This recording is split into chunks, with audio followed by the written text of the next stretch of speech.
ఇది ఎవరో నన్ను ఈ ఆఫీస్లో పుష్ చేసి పని చేయాలి, లేకపోతే ఈ దారిలో వెళ్ళి పని చేయాలని చెప్పు. నేను స్వతహాగా నేను అనుకుని, నేను చేసి, నేను బుచ్చి అనే ఒక డైరెక్టర్ని తన కథని నమ్ముకొని ఇలా చేసినందుకు ఎంత సంతృప్తిగా ఉందంటే మీ అందరికీ నేను చాలా చాలా థ్యాంక్ యూ, శిరస్సు వచ్చి థ్యాంక్ యూ చెప్తున్నాను ఆడియన్స్కి.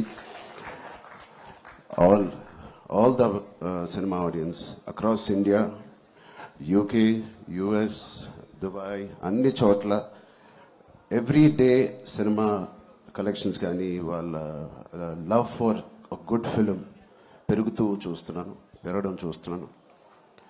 అండ్ ఫస్ట్ టైం నేను చాలా రోజుల తర్వాత ఒక సినిమా థియేటర్లో, ఒక మంచి సినిమా, కామ్ అయిన థియేటర్ కదా, ప్రసాద్లో కొంచెం క్లాస్గా ఉంటుందని వెళ్ళాను.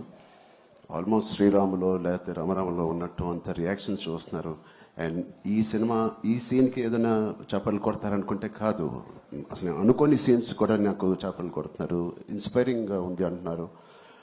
వాళ్ళందరికీ ఇలాంటి ఒక సినిమా కలుగు చేసినందుకు మా టీం అందరికీ, బుచ్చిబాబుకి, వాళ్ళందరికీ చాలా చాలా థ్యాంక్ యూ. ఈ ఎక్స్పీరియన్స్ నాకు ఇచ్చినందుకు, నా సినిమా కెరియర్లో, నా లైబ్రరీలో నంబర్ 1 or 2 సినిమాగా నిలిచిపోయే ఒక సినిమా ఇచ్చినందుకు.